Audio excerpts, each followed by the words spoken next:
আমি কখনোই ভাবিনি যে আমাকে দেশটা আসতে হবে, আমি জানতামও না। যে গণভবন যখন ঘেরাও দিয়ে ফেললো, আমি বললাম যে না, তো গুলি চালাবে না, খামাখা অনেক মানুষ মারা যাবে। আমার সিকিউরিটি যারা ছিল তারা আমাকে ওখান থেকে সরিয়ে নিয়ে আসলো। আমি বললাম আমি টুঙ্গিপাড়া চলে যাবো, আমি থাকবোই না। এত কথা শুনে আমাকে কেন চালাতে হবে, থাকতে হবে। আমার যেটা লক্ষ্য, বাংলাদেশকে উন্নয়নশীল দেশে মর্যাদা উন্নীত করে দিয়েছি, যথেষ্ট। আমি জানি আমি টুঙ্গিপাড়া যাচ্ছি।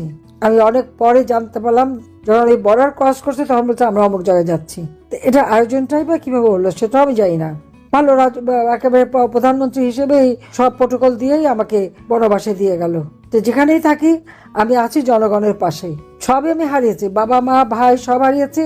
আর এবার তো ঘর বাড়ি যা কিছু ছিল স্মৃতিচিহ্ন, বঙ্গবন্ধুর স্মৃতি জাদুঘর থেকে শুরু করে সবই লুটপাট আগুন দিয়ে পুড়ে শেষ করে দিয়েছে।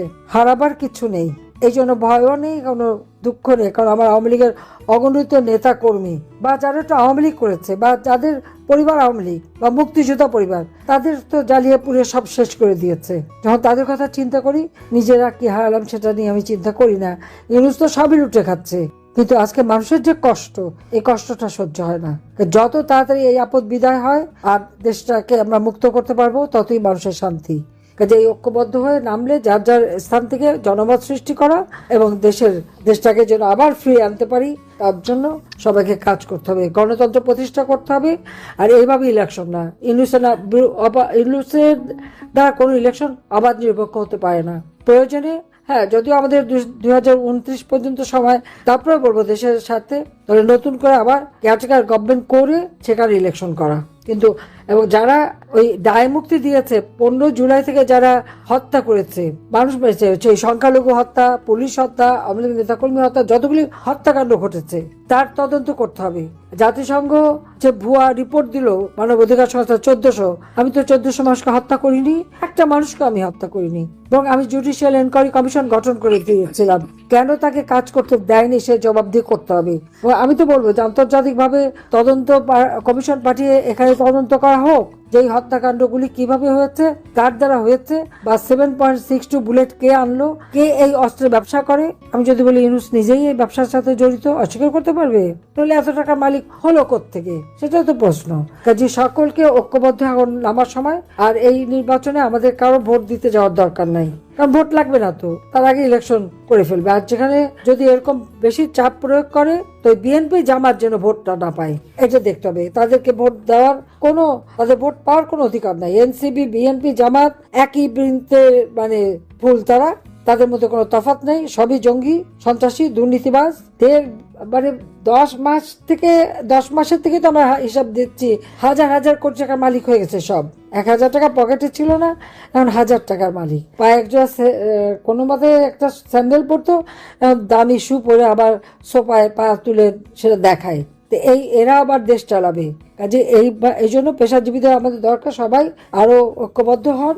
আমি বিশ্বাস করি যে ঐক্যবদ্ধ জনতার কাছে যে কোনো শক্তি পরাজিত হতে বাধ্য। একটা সার্ভে দেখলাম, হ্যাঁ সার্ভেটা যে বেশ তৈরি করে দেওয়া, এতে কোনো সন্দেহ নাই, সেটা সার্ভে দেখলেই হবে। আওয়ামী লীগ নাই, কারণ আওয়ামী লীগ তো ব্যান্ড। অবৈধ ক্ষমতা দখলকারী ব্যান করে জনগণের ভোটে নির্বাচিতদের। কি অদ্ভুত ব্যাপার! ডাকাত ঘরে ঢুকে ডাকাতি করতে চেয়ে তারাই মালিক বনে গেল, আর ঘরের মালিক তখন ঘরের বাইরে। বাস্তবতাটা তো এইখানেই। এখন হ্যাঁ, ভোট দেওয়ার জন্য যদি এখন সরকারি কর্মচারীদের ব্যবহার করা হয়, আমি দেখলাম যে আমাদের নির্বাচন নিয়ে একটা তদন্ত প্রতিবেদন দেওয়া হলো। সেখানে বলা হলো কি 2018 নির্বাচনে নাকি প্রশাসনকে ব্যবহার করা হয়েছে। আমরা কখনো প্রশাসনকে ব্যবহার করে নির্বাচন করি না, বরং আমি সেবার প্রশাসনদের নিষেধ করেছিলাম। তারা একটু বেশি উৎসাহিত হয়েছিল, এতে কোনো সন্দেহ নাই। কিন্তু আমরা তাদের নিষেধ করেছিলাম যে এত উৎসাহিত হওয়ার দরকার নাই। কারণ সার্ভে রিপোর্টেই ছিল আমাদের কাজের মধ্য দিয়ে আমরা জনগণের কল্যাণ করেছি, জনগণের উন্নতি করেছি, জনগণের সমর্থন পেয়েছি। আমরা যতবার ক্ষমতা এসেছি আমাদের জনপ্রিয়তা বৃদ্ধি পেয়েছে একটাই, সেটা হলো আমরা জনগণের জন্য কাজ করেছি, জনসেবা করেছি। কারণ আমি যখন প্রধানমন্ত্রী হয়েছি, আমি আমার বাবার মতো বলেছিলাম যে আমি প্রধানমন্ত্রী, আমি জনগণের সেবক, আর সেবক হিসেবে কাজ করেছি এবং জনগণ তা মূল্যায়ন করেছে। হ্যাঁ, 2014 নির্বাচনে কেউ ইলেকশন করবে না, সেখানে বলা হলো যে সেখানে এতজন আনকন্টেস্টেড। হ্যাঁ ঠিক, আমরা সেটা পছন্দ করিনি। কিন্তু আমার প্রশ্ন, জিয়ার আমলে যারা কন্টেস্ট করে কয়জন জিততে পেরেছিল, সে জবাবটা কি দেবে? সেটা বাদ দিলাম। 1981 সালে যে রাষ্ট্রপতি নির্বাচন হলো সত্তার সাহেব এবং বনাম কামাল হোসেন, তখন কি কামাল হোসেনের কত ভোট পড়েছিল আর সত্তার সাহেবের কত ভোট পড়েছিল? তখন তো সত্তার সাহেবকে জিতায় দেওয়া হলো। সম্পূর্ণ মানে দিনের ভোট না, প্রকাশ্যে দেবালোকে সিল মেরে বাক্স ভরে দেওয়া হয়েছে এবং এক একটা পুলিং সেন্টারে ঢুকে ঢুকে সেখানে সোজা এক একটা বই নিয়ে সিল মেরে দিয়ে চলে এসেছে। আর আওয়ামী লীগের নেতা কর্মীদের উপরে চরম নির্যাতন। আসেন 1996 সালের 15ই ফেব্রুয়ারি নির্বাচন। 91 সালে কোনো দলই মেজরিটি পায়নি, যদিও তখন রাষ্ট্রপতি শাহাবুদ্দিন সাহেব আমাকে বলেছেন জামাত এবং জাতীয় পার্টি আমাকে সমর্থন দেবে, আমি সরকার গঠন করব কিনা। আমি করি নাই, কারণ আমি যখন মেজরিটি পাইনি আমি করবো কেন। খালেদা জিয়া জামাতের সমর্থন নিয়ে সরকার গঠন করলো, কিন্তু সরকার গঠন করেই তার 5 বছর আর পূর্ণ করতে পারলো না। সে 96 সালে 15 ফেব্রুয়ারি একটা ইলেকশন করলো। কত পার্সেন্ট ভোট পড়েছিল তখন? সব দল বয়কট করলো। হয়তো 4-5% ভোট, যদিও টেনে 22% দেখানো হয়েছিল। আর এখনও 70 জনের উপরে আনকন্টেস্টেড। জনগণের ভোট চুরি করলে জনগণ তা মেনে নেয় না, এটা হলো বাস্তবতা। সেখানে আন্দোলন হলো।